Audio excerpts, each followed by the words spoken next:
Welcome back, Atlanta, to WCEG Talk Radio, Veteran Today, the Three Amigos. The Amigos are back. Amigos. Amigos I'm are back. Herman Anderson. I'm Anthony C. Aiken. And I'm Gustavo Juliao on WCEG Veterans Today. So give us a call if you want to be part of this conversation at 678-619-1402 and be part of what the gaggle that we got over here.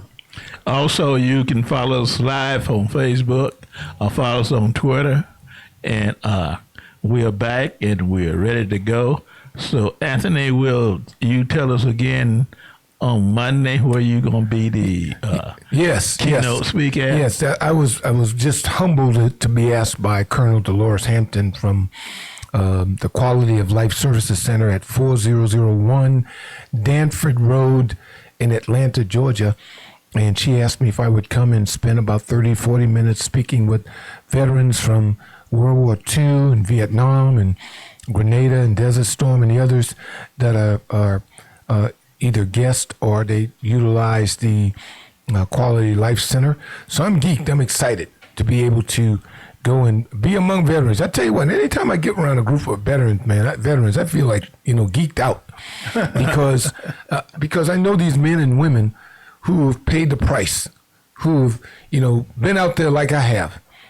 As a young 20-year-old, when I first got introduced to, what the heck is this? U.S. Army, at Tuskegee Institute then, and to meet young men from all over the country, to go into a system. Coming from the deep South, Charleston, South Carolina, all I knew about was segregation. I didn't know anything about the Army, even though out of Navy, even though I had so many family members that served, but they never came back and talked about it. Especially my uncles from World War II that were in the VA hospital for a long time and had all kinds of illnesses. No one ever discussed it. Let me ask you a question, because I know you got an answer. You mentioned quality of life. So when we went in, we were 20. Now we are senior citizens. I won't give you your age. No, don't tell. So what's your recommendation is to have a good quality of life as a senior person? Well, I tell you right now, you got to take care of yourself. Now, that's easily stated, but you got to be focused if you want to have a good quality of life. You can't continue to do the same thing that you do and expect to change. Okay? So, if you're riding by and you see that Dunkin' Donut, Krispy Kreme donut, keep riding. If you see that Church's Fried Chicken, the Popeye Fried Chicken, the Kentucky Fried Chicken, don't stop. See, don't forget how to read Burger King and McDonald's and Wendy's and all those. Forget it. Matter of fact, don't even go to Five Guys and get you a bucket of fries and French fries. Now, how do I know all of these? Because I never stopped. I didn't stop. Man. Let me ask you another question. Yeah.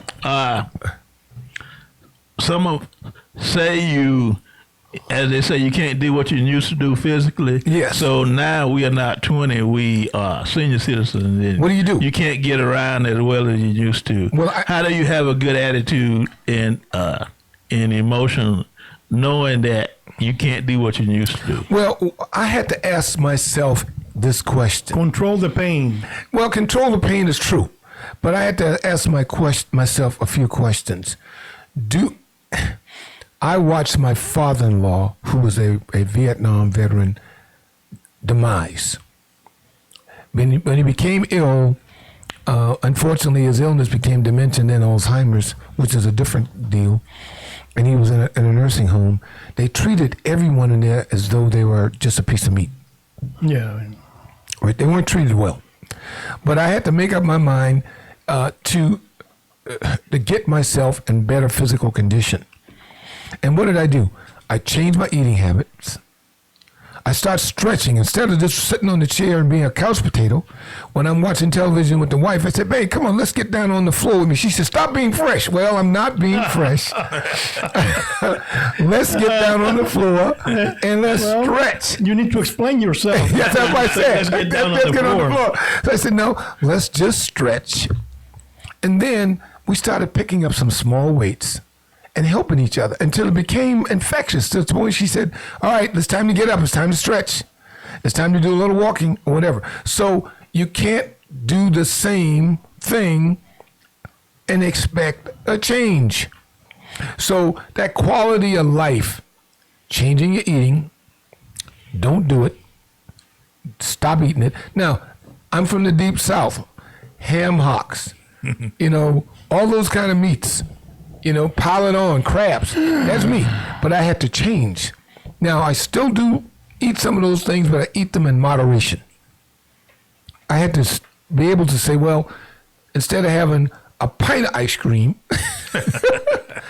2 scoops. Instead of having, now I know, Gustavo, you laughing. I tell you. And Herman, you hurting me, man. Hey, instead of having a chunk of cake, have a slice. And you know what I mean with a chunk. Me, man. You know what I mean? You get that triangle in your hand and say, well, I need a piece that big. Yeah, it's that big. Yeah. A quarter. Instead of having the whole pizza, just take 2 slices. Yeah. Last night, I like to eat chocolates at last night. So you ate a bag. So last night, instead of eating 2, I ate 1. Yeah, okay, see what I'm saying? But you made a change. But, you have to be able to make that change. We've had doctors on. We talked about colon cancer being the #1 killer of men. Yeah.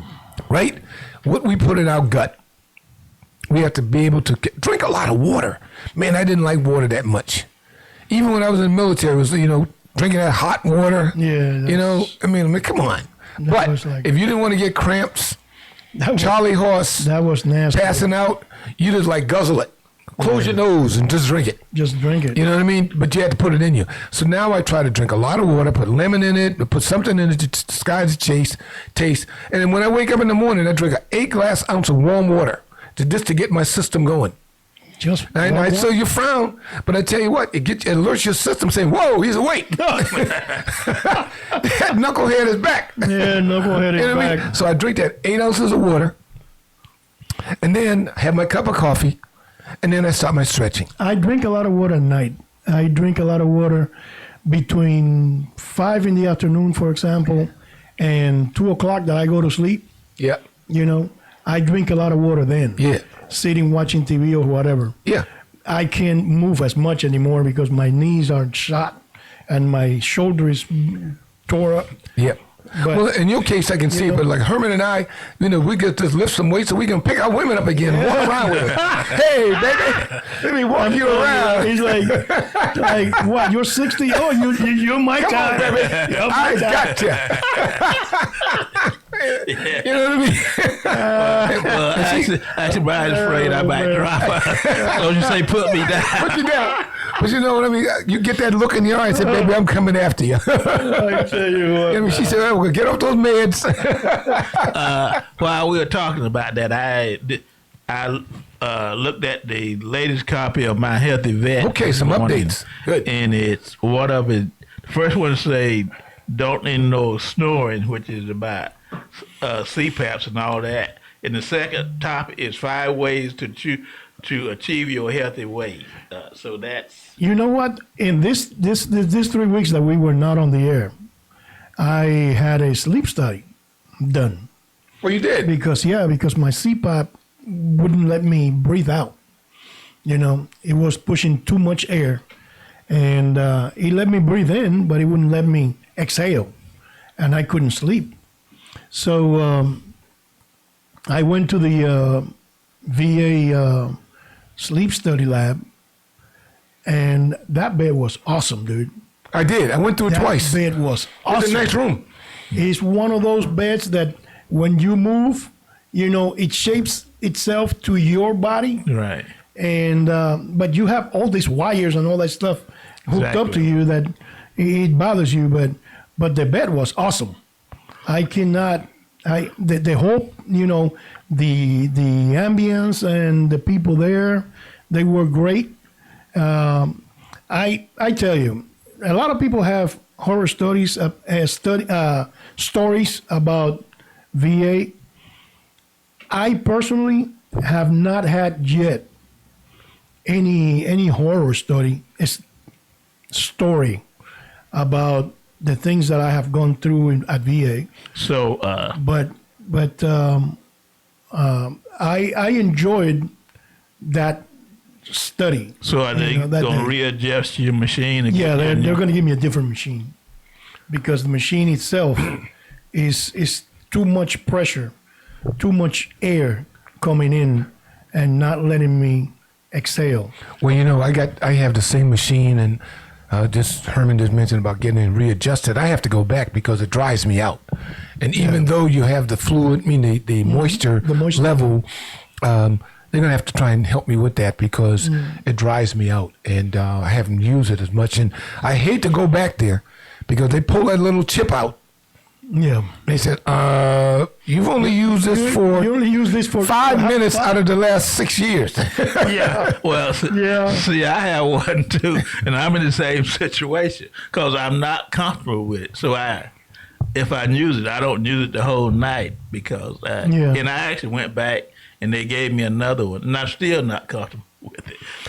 I went the first time after a long time not using it, and they retweaked it, to see if I could breathe. So I took it home and I used it a couple of nights, but the way it made me feel, my heart started, beating erratically because I couldn't breathe right. And I stopped using it, and they retweaked it again, and they retweaked it again like 3 or 4 times, and they put it to the minimum pressure that they could put it on, and still didn't work. So they're going to change the whole, instead of a CPAP, I guess they're going to send me to a BPAP or something like that to change the amount of pressure that it puts out so I can breathe out. Man, I so much love to be around you guys because y'all keep me military. I heard tweet in a long time. Let's retweet it. We're going to retweet that. How many times we said that in the military? Yeah, Let's go tweak in a minute. That. You know what I mean? And I heard today, but what was that word Gustavo mentioned about technical slavery? Yeah. Woo, that's a deep one. Yeah. Well, again, you listen to WCEG Network, WCEG Talk Radio. We are your worldwide empowerment group. Follow us on Facebook. Follow us on Twitter. We are live on Facebook, I believe. And give us a call at 678-619-1402. Yeah, I tell you what, we always wait to the end of the show, but guys, if you allow me to make a break, we couldn't do what we do because of good people around us, right? That's what we always do. Yeah. I mean, we got good people around us, and I tell you what, we could not do anything without our engineer. Yep. He's kind of a quiet guy. He never talks. He never talks. Never talks. He comes in there with that great oxtail dinner food and don't share it. Dude, it makes me hungry. But I tell you what, we could not do it without Oliver Smoos. Yeah. And we salute you. Let's give him a drum roll, man. Because without him, I don't know what we can do. You know what I mean? He puts up with these 3 amigos, man, and he doesn't kick us out. No, he doesn't. But he allows us to come in, and I tell you what, he's in the background. I turn my cup to you, and I salute you. Vibes of 23 years. Yes, sir. Vibes of 23 years. 23 That he does what he does every week to make us sound and look good. Yeah. So we salute you, brother. Sometimes I forget that we're looking. Man, we appreciate you, man.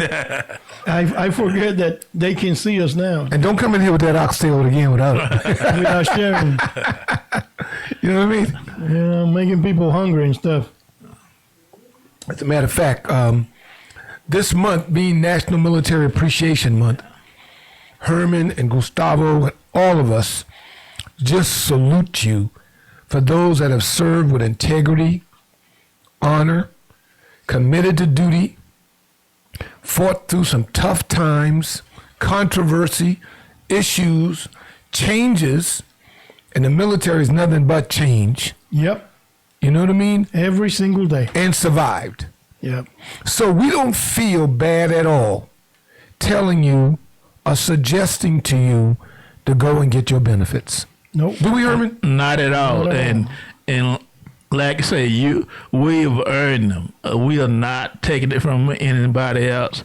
And I don't have it in front of me. There are 10 reasons why people don't file for their benefits, and one of them is they think if I get mine, you can't get yours. That's not true. And one is I just didn't know about it. So we've all earned them, and they are yours.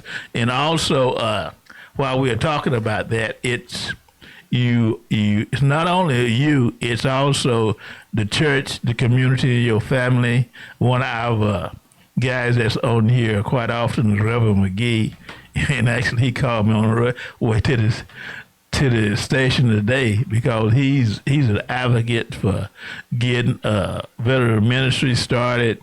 So we recommend that everyone apply for their benefits and know what they are and get your benefits and entitlements.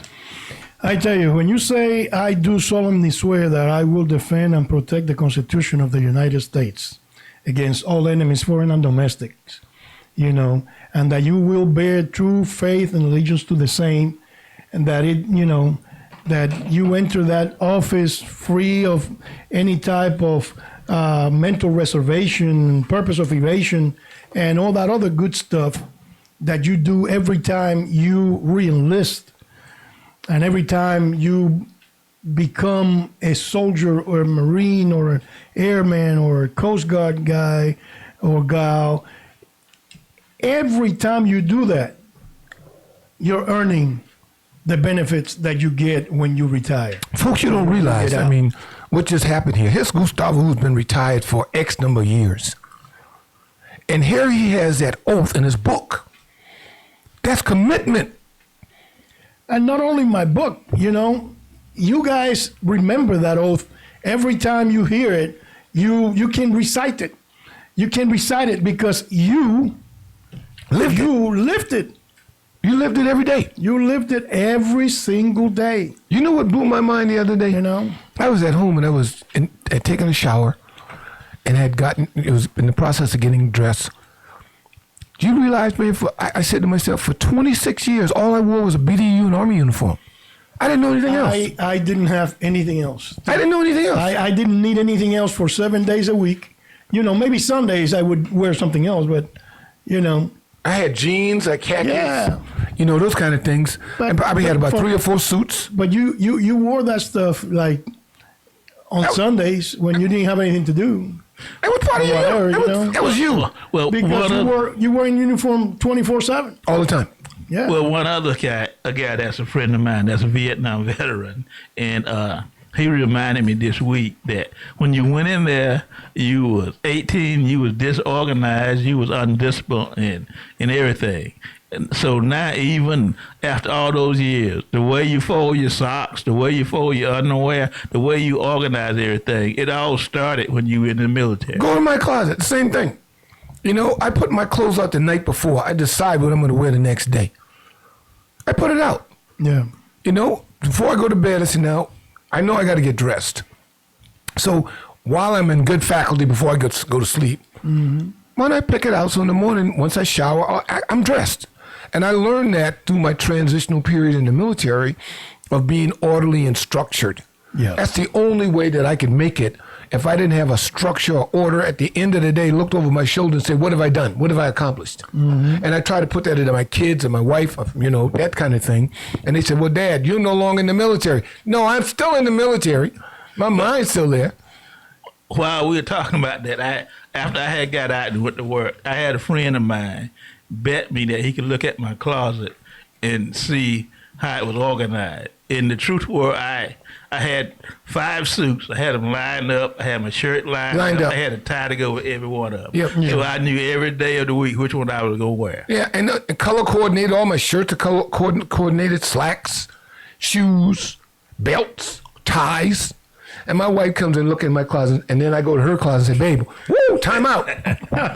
Woo, I can't go past that line in your room. Yeah. I don't need to go. But it's just a matter, as I talked about the quality of life. Yeah. I had to make a commitment I can't do the same thing and expect to change. Well, Right. well, also a point about this is it's the benefits you get when you go in young. As far as organization skills, discipline skills, being on time, and being precise. I mean, you don't survive in the military if you're sloppy for a lot of reasons. But all of those things, most of us, they stick with you throughout your life. Yeah. And it's a beautiful thing, man, to be able to, I don't know, I still got this thing about the gig line in me. You remember that word, gig line? Everything had to be gig line and yeah. order. Yeah. When I first heard that, I'm like, what the hell is gig The line? gig line, yeah. You know, but after I got beat down at Bragg, I realized the importance of that gig line. That gig line, yeah. And you know what? You get that imprinted on your mind at age 20.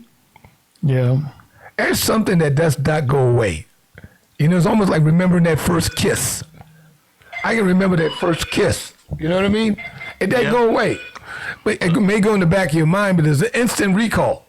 You know, that kind of thing. So all I'm saying is you can't expect change if you're going to do the same thing, get your quality of life. You heard this on WCEG Talk Radio, by the way. Quality of life.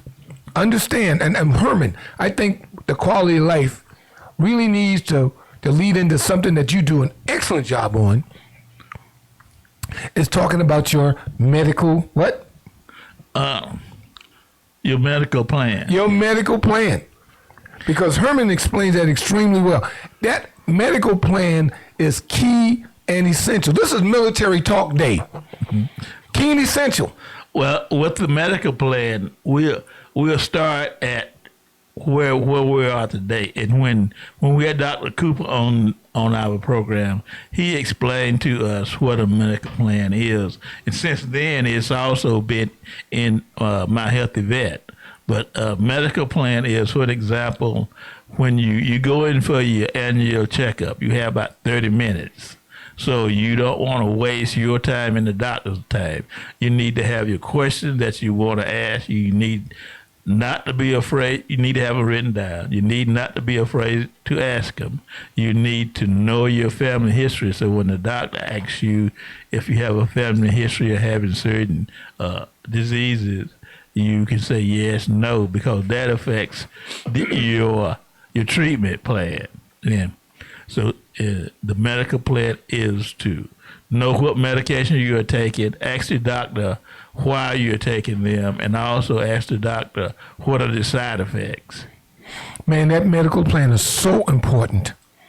Yeah. You know, as a result, I've been going through a lot of checkups and things at the VA, but prior to going to the VA and dealing with, I need to figure out what's going on. I need to know a little bit about what the doctor does. I trust the doctors, but I also trust reading. Yeah. And you know, going to the blind rehab school, it gave me I have a lot of things that talk to me. I ask questions, and it talks back to me and tells me what's going on. So when you go into that office, you're intelligent to be able to understand your medical plan. Also, with My Healthy Vet and going to the VA, if you got the premium login, you also can go in there and see the doctors after you talk to the doctor. After you leave, he write his notes. You can go in. You can log into My Healthy Vet and see the doctor's note. Herman, that is so important of understanding the doctor's notes, because just because you're going to the VA to see a doctor, know this and understand this very clearly. A lot of the VA doctors don't have a clue what needs to be written into your medical care plan if you're going for compensation. Yeah. They don't have a clue. So you need to tell them and educate them of what you're trying to do and be very straightforward with them, because they're looking at it from a strict medical point. And I'm just saying to you, I'm not trying to tell you to guide them, but I'm trying to tell them to make sure that your situation is documented, because that's all that they do is take a look at the doctor's notes in regards to your situation. Let me make a comment on that. And you also need to, in order to have this not be a war. You need to develop a relationship with your doctor. Absolutely. You don't go in there with a chip on your shoulder. Absolutely. No, you don't. So you develop a race, like explain to him him or her what I'm doing, and develop a relationship so you're not at each other's throat. Right. We do that all the time, and we talk about that all the time. Life is nothing but relationships. I could not have been a successful commander if I didn't have a relationship with my command sergeant major. Right. He couldn't have a relationship with the NCOs in the unit if he didn't have a relationship. Of course, sometimes it's dogmatic. It's one way. I understand that. But we're in a system of one ways. I know I had a commander I had to respond to. Did I like all of his questions on point? Absolutely not. But I knew I had to conform. And that's just the way in life. Life is not fair. If you're looking for a fair life, forget it.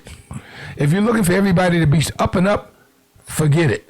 If you believe the VA is in your corner all the time, forget it. That's not true. So understand your medical plan. Know what's going into your records. Make sure that you educate your healthcare provider, your primary care provider, on what you're trying to do. And document yourself to the point that you can go and get the benefits that you earned. EARNED. Earned. Yeah. Not GIVEN. Given. You earned that bad boy. You understand what I'm saying? Yep. So, when you look in the mirror, and don't y'all laugh at me because y'all can see yourselves better. but when you look in the mirror and do that Michael Jackson man in the mirror thing, are you doing the best thing for you and your family? Are you continuing to do the same thing, which is nothing, to get nothing? Yeah. But if you want to make a change, make a change.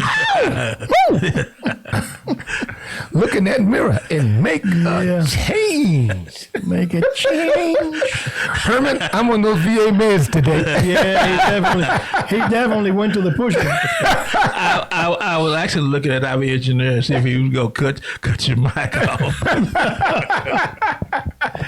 Oh man, But all I'm saying is, folks, that we have fun doing what we do because we enjoy each other. We work well together. All of this is volunteer on our time. yeah. We love it. And we love to give you good, clear, factual information. Well, that is, as they say, the honest God truth. And I know some of my family members was talking to me last night about how much time I put into it. And they realize that I do it because I'm committed to it, and I really do enjoy it too. Yeah. And you committed, Herman, because you've been there. You served. You don that uniform every day. Regardless of the time, you don that uniform and you went to work. And you interacted, as we said during the first part of the show, the diversity of the Air Force. You, Gustavo, and I, the diversity of the Army. I remember going to training at Bragg. I was 20 years old, and they brought this Puerto Rican battalion over. Heck, Puerto Rican battalion, I never met anybody from Puerto Rico. Not a lick of English. Not one. But they came in, and remember the old days of the two-man pup tent? Yeah. And you had to set it up and dig a trench around and all that. And now here I am with this Puerto Rican student from the University of Puerto Rico, and we're out there kicking it. And then the next tent was a guy from the University of Florida, and another guy from South Carolina State, another guy from Texas. And before you know, we had a very diversified group. And guess what? We could not bullcrap with each other because we wanted to survive because those techs at Bragg did not like us. Well, that's one point you mentioned earlier about things happen that you never forget. And I went in the Air Force, and I had my trainer was a retirement. He was a guy had been in the Marine, got out the Air Force, got out the Marines after a number of years, and became a drill sergeant for the Air Force. And he treated us like we were in the Marine. And I was a country boy from South Georgia, and I didn't speak up, and he yelled at me every day. But he changed you. He did. He changed you. And at the end of the day, when we came out of Bragg and Benning and all those places that we trained, and you came back and said, whoa! But here we are now, 27 something years later, it's still in your mind. And it's still with the structure, and it's still with the end of the day. When I retired, I could not believe I was retiring because I didn't know what the future held because I was going to be outside the uniform. Yeah. But I knew while I was in the uniform, I had esprit de corps, order. Yeah. I had commitment. I didn't have that 8 to 5 mentality. I had get the job done regardless. I had bonding. You know, I can pop up to a GI's house on a Saturday morning and just hang out and drink 3.2 beer Yeah. all day. Peeing all day too, man. Yeah. But you know, a barbecue in his backyard, he barbecued in my backyard, or we meet in church on Sunday, or we go to the health clinic together. I mean, that's a bond that you could never forget. The thing is, now that we talk about drill sergeants, those are transformative people in our lives. I still remember his name. See? Drill Sergeant Mechanico. Here it is, 50,000 years later. 50, I mean, the dinosaurs were walking around and stuff, you know, and he probably died by now, but I can remember him like today when he called me up and told me, come over here, soldier. I'm coming from New York, right? The main problem that I had when I went to basic training, I had just graduated college, and my mind was used to asking questions, asking why this, why that, Not there. why are we doing this? I can see it already, Why are Herman. we doing that? I can see it coming, Herman. Dude, drill, I mean, basic training was not a fun time for me. Let me put it that way. I can see it coming. I had a female drill sergeant that had just been promoted to E5, and she had something to prove. And you happen to be in the right place at And the right I time. happened to be at the right place at the right time with the right attitude too. Asking questions all the time that why are we doing this? Why are we doing that? You know, we can, drill son, we can do this easier this way. And she would just look at me and tilt her head like, drop, you know. I did more push-ups than I have ever done in my You look life. like Popeye. You know, I was like, I called my wife and I told my wife, I got to get out of here. I'm going to Mexico. This woman hates me, you know. Drill Sergeant Mechanico called me to his office one day and said, soldier, let me ask you a question. What is your major malfunction? Why is it that you need to know why to everything? So I explained to him, I said, Drill Sergeant, I just graduated college. I'm not used to doing things just because I'm told to do it. I'm always asking questions. Why are we doing this? Why are we doing that? And he told me, let me tell you something. If you want to continue in pain, Keep asking questions. keep asking questions. My recommendation to you as a New York graduate, you know, is to shut the hell up and do what you're told. Just do what you're told. Just do what you're told. But Just you know do what you're told, Hey. and you know, these 90 days that you're going to be here are going to be much better for you. Yeah, man. Well, you know what? Because right now, you're going to be in pain for a while. Well, I'm so happy that we're in National Military Appreciation Month because we can salute those drill sergeants or those individuals that you meet the first time you come into the system. I truly appreciate You know what I mean? Yeah. Drill Sergeant Mechanico. Yeah. We Because- couldn't do it with the entrust that we put in them Yeah. to get you to learn how to force march, how to read maps, how to fire a weapon, how to survive, you know, in a combat zone. To become a soldier. How to become a soldier and change your life. We salute every one of those drill sergeants down in Jackson with the Army, or up in Illinois with the Navy, or in Paris Island with the Marine Corps, or down in San Antonio with the Air Force, and I don't know exactly where the Coast Guard are, but wherever those basic training locations are, those individuals, male and female, do a tremendous job for the 1% that protect That 1%. that 1% that protect this nation. And we can't say enough about them. You know, I still remember my TAC, Captain Stewart. I still remember my E6, Sergeant Slaughter, out of Auburn, Alabama. I still remember how, you know, I was sliding for life and doing all that stuff and fell in the water, almost knocked myself out, and they didn't come to get me. And when I got finally struggling and got out, and Sergeant looked at me and said, are you okay?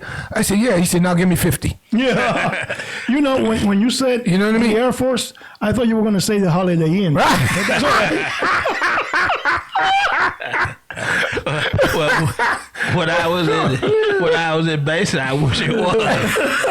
But I mean, this guy had looked at my record, and I was actually number one in my class. It wasn't a big class, and he. His conclusion was, then he made me a squad leader. And like I say, after he rode me for about 2 weeks, he called me into his office and said, you got potential, and I'm going to either kill you or make you.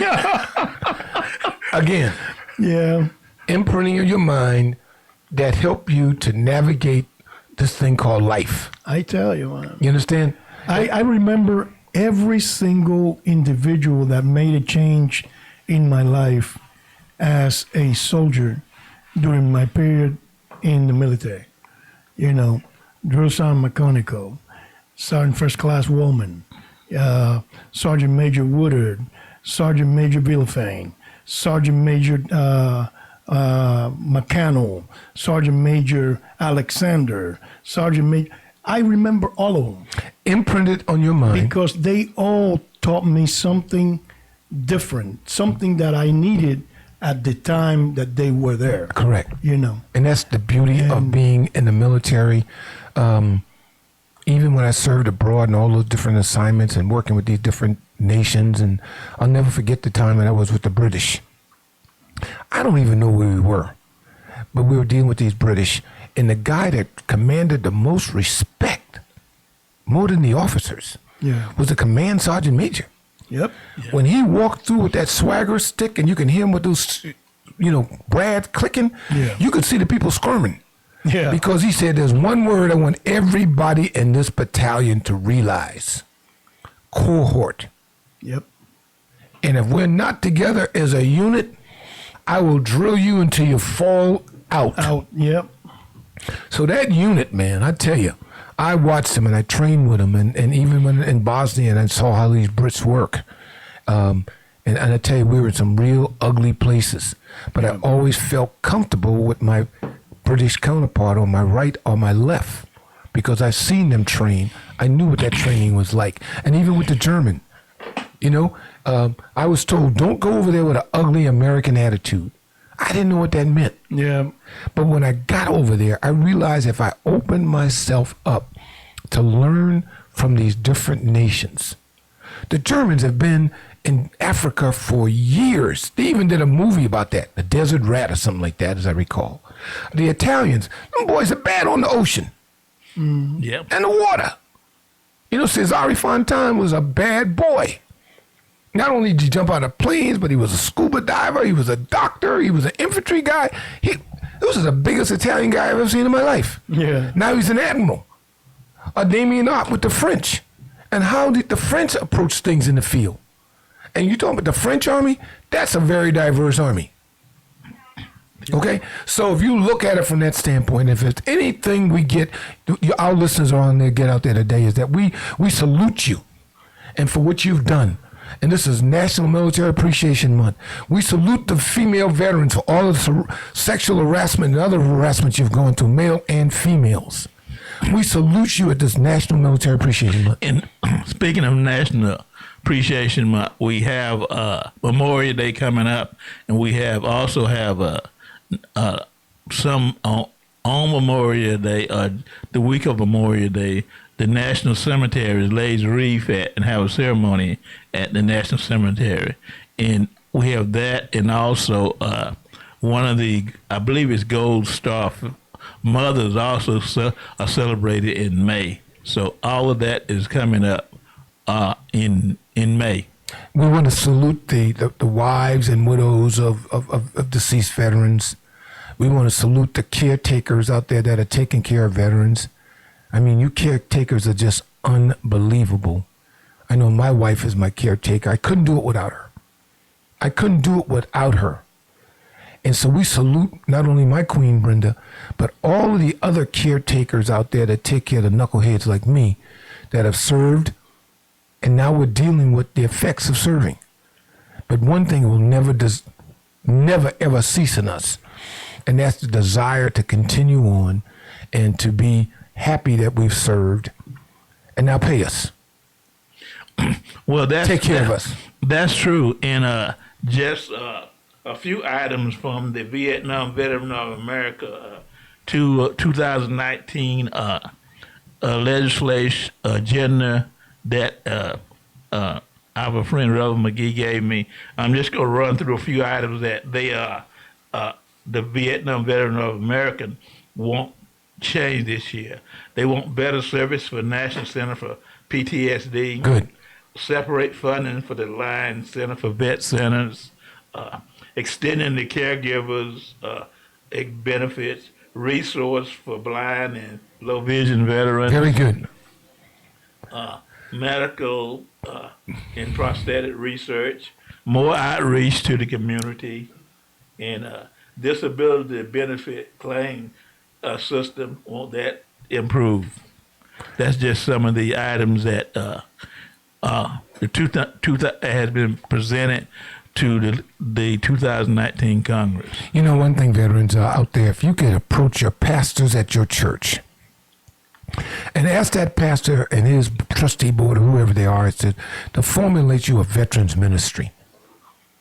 There are a lot of veterans that go to church, and you can use that ministry as a conduit of getting information out and making sure that you assist. Even think about having a computer at your church so all veterans can register for e-benefits or My Healthy Vet. Those are important items.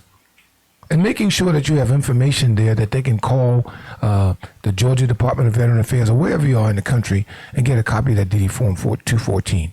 That's Anthony just... we both know Reverend McGee, and actually, Anthony, I want to congratulate Angela for his veteran ministry, and we encourage the other one. But that's what I got a call about on my way to the show. He knew I was coming, so he wanted to put a bug in my ear to make sure we talk about it, and Anthony just did it. So thank you, Anthony. Man, I tell you what, that veteran ministry is just awesome. Right now, we have two powerful women, Sparkle Adams and Mary McNair, leading the veterans ministry at Ben Hill United Methodist Church. We're talking about two dedicated females who are leading this ministry. Now, we got two women, so you know they're going to be tough. They're going to come at you and make you do the right thing. And that's why I salute both of them for what they do. Colonel Dolores Hampton, what she's doing over at the Quality of Life Center. Beverly McNair, Oliver Murray, Benny Lauder, Oscar Horton, Dr. Tate,